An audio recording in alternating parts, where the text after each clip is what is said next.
is at just 4 years of age, Angela Cartwright has been on our screens for 65 years. I can't understand how children as nice as you can manage to play such awful tricks on people. Oh, it's easy. She stole the show as cheeky Brigitte Von Trapp in The Sound of Music. I'm 10, and I think your dress is the ugliest one I ever saw. Before heading out of this world as Penny Robinson in the sci-fi series Lost in Space. I asked Daddy if it's only people that can have brains, and he said very few of them do. Now, Angela is opening up about her days in Hollywood in a new book, Lost and Found in Space 2. So great. What a thrill to have Angela joining us this morning. Hello, Angela. How are you? Hi, I'm good. You look well. It's great to have you on the show. This book, it's full of all your photos and your memories. I mean, I grew up, obviously we all grew up in Australia on Sound of Music, which we'll touch on in a second, but coming home from school, I'd watch Lost in Space like a demon. So what will fans discover about this hit TV show? Oh, everything you ever wanted to know about Lost in Space you will find in this book. I mean, secrets, you know, about the bloop or the robot. There's just so many new pictures that we uncovered from the archives.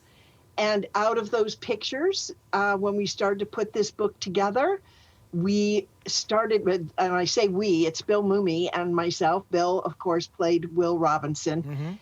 We started to reflect on our past when we were making the show. And the stories that came out and the memories, it's like going back to your your grammar school and all those things that you kind of remembered, come to life again. What are your happiest memories from that time? Oh, we were two kids. It was a dream to kind of be in a show that was taking place in space. It was something, nobody had walked on the moon at that time. And space travel was just something in people's imaginations. And for Bill and me, it was just a dream. We had such a blast. It was a wonderful cast. We had lots of laughs.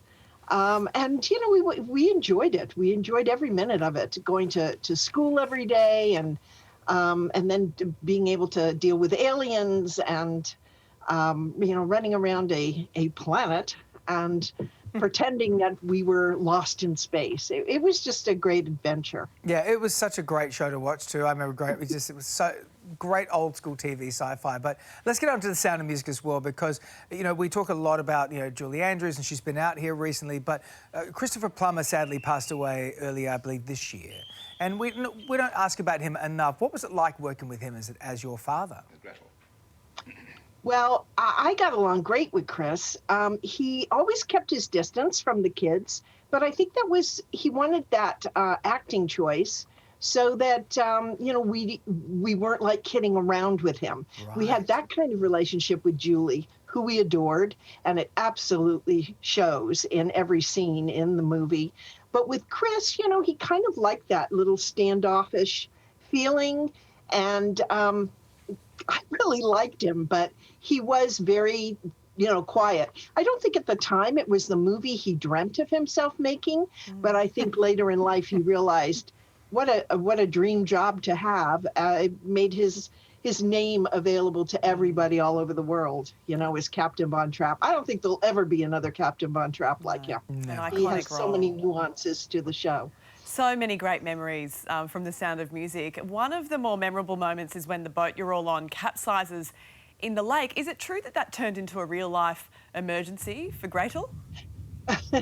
Well, little Gretel, Kim Carafe, she couldn't swim.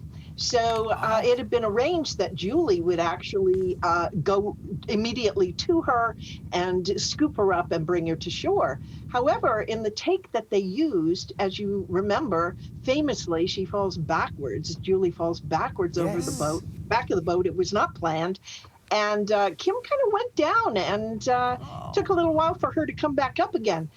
All of the rest of us were trying to get out of there as fast as possible because there were leeches at the bottom of that lake. Yuck. And we were so terrified we would have leeches on us that we scrambled to the shore. Geez, Well, She that'll get survived. you moving, won't it? You're really selling Salzburg there, aren't you? And it is it's such a beautiful place. You're not going to go swimming in that, that lake. It's so gorgeous to look at, though. I just love Salzburg. I love Austria. It's a beautiful place to Gorgeous, go isn't it? visit. And all you Von Trapp children have all stayed relatively close over the years, haven't you? I know Nicholas Hammond always speaks fondly that how close you all have remained. It's an amazing story. I mean, we are like this faux Von Trapp family. When we get together, we pick up where we left off. We stay in touch. And, we have sadly lost 2 of our members. It was awful. I mean, we were really so torn up by it. It was a terrible thing to go through. And as a family, however and wherever you are, we all, came together to grieve that. But I love that cast. They're just a great group of people. And who would have known that so many years later we would, all be here talking about the sound of music. It has well and truly stood the test of time, hasn't it? Angela, you are Hollywood royalty and we are so pleased to talk with you this morning. Thank you, And you can find Lost and Found in Space to blast off into the expanded edition at ncpbooks.com. And autographed copies are also available at angelacartwrightstudio.com. Angela, thank you so much. Angela. Autograph copies. Thank you. Lovely visiting with you. Lovely seeing Get you you for too. Christmas. Back to Space. Oh my God, I love that show. Still